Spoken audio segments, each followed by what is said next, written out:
Prime news इन हिंदी। घरों में अकेले रहना अब मासूमों के लिए ज्यादा मुफीद नहीं रहा है। चोरी के मकसद से आए चोरों ने मासूम किशोरी के साथ दर्दनाक और दिल दहला देने वाली घटना को अंजाम दिया और फरार हो गए। यह घटना दिल्ली के पीरागढ़ी क्राइम इलाके में 4 अगस्त 2020 को घटी। मां बाप तो हर रोज की तरह सुबह ही काम पर चले गए थे, वहीं बड़ी बहन भी दोपहर में काम पर चली गई थी। अनुमान है कि शाम के तकरीबन 4 बजे 12-13 साल की किशोरी कमरे में अकेली थी, तभी चोर चोरी के मकसद से घर में घुसे। अजनबी शख्स को कमरे में देख किशोरी ने शोर मचाया, पर उसकी चीख कमरे में ही दब गई। चुप कराने की कोशिश में चोरों ने उसके साथ दरिंदगी की। विरोध करने पर कैंची से उसके सिर और शरीर को बुरी तरह गोद डाला। घायल होने के बाद भी किशोरी बड़ी बहादुरी से इन चोरों से काफी देर तक जूझती रही। खून से नहाए मासूम को आखिर मरा समझकर आरोपी फरार हो गए। काफी देर तक वह बच्ची कमरे में बेसुध रही।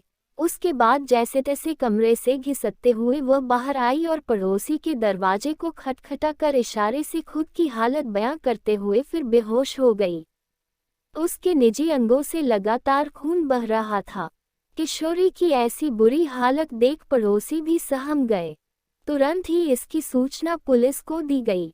साथ ही उसके माता पिता को भी इस हादसे के बारे में बताया गया।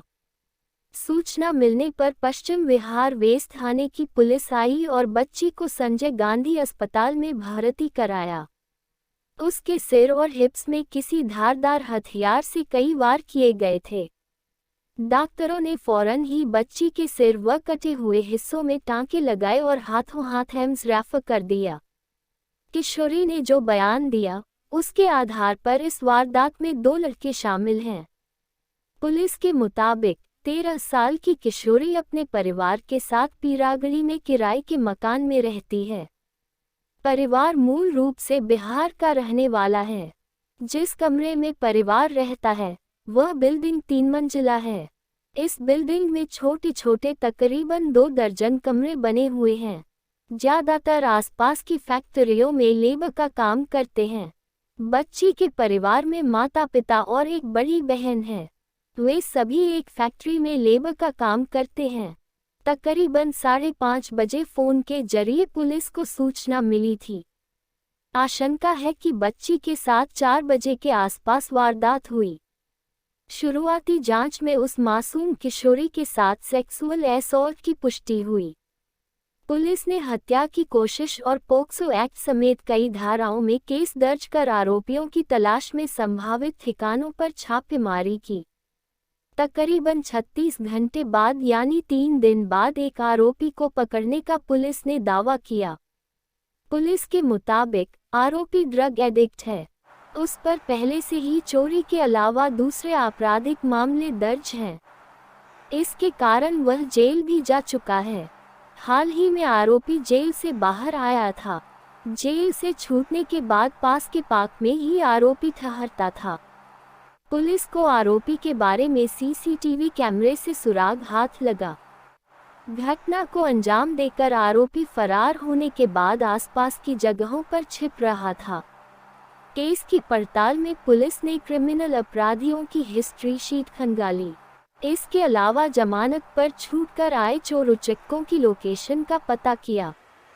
सीसीटीवी, पड़ोसियों और 100 से अधिक संदिग्धों से पूछताछ के बाद जांच की सुई इस आरोपी पर आकर टिकी।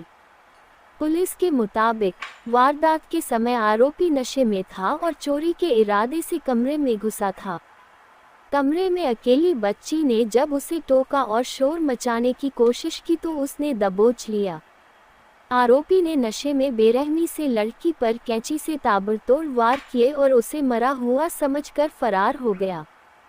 पुलिस ने जब आरोपी को पकड़ा तब उसके शरीर पर खरोंच के निशान पाए गए थे। इससे खुलासा यह हुआ कि बहादुर किशोरी ने जमकर मुकाबला किया। वहीं दूसरी ओर जांच में जुटी टीम का मानना है कि मासूम बेसुध होने तक आरोपियों से मुकाबला करती रही। कमरे में बिखरा खून और पास ही पड़ी कैंची इस ओर इशारा कर रहे थे। कैंची खून से सनी फर्श पर पड़ी थी। पास ही में सिलाई की मशीन रखी हुई थी। उसी सिलाई मशीन पर कैंची रखी थी। माता, पिता और बड़ी बहन हर रोज की तरह काम पर चले जाते थे। घर में किशोरी के पास मोबाइल फोन रहता था, पर वह बंद था। मासूम किशोरी का एम्स में इलाज चल रहा है और वह जिंदगी और मौत से जूझ रही है। पर उसने अपने ऊपर हो रहे जुल्म का डटकर विरोध किया और उनसे जमकर जूझी भी। वही जेल से छूटकर आए अपराधियों पर पुलिस का नकेल न कस पाना ऐसे अपराधों को बढ़ाने में मददगार साबित हो रहा है। लगता है समाज में ओछी यानी गिरती हुई सोच और बदली मानसिकता पर लगाम लगा पाना बेहद मुश्किल साबित हो रहा है। तभी तो इंसानियत यूं शर्मसार हो रही है। यही वजह है कि आए दिन मासूम बच्चियों व किशोरियों पर हमले की घटनाएं थमने का नाम नहीं ले रही हैं। कैंची खून से सनी फर्श पर पड़ी थी। पास ही में सिलाई की मशीन रखी हुई थी।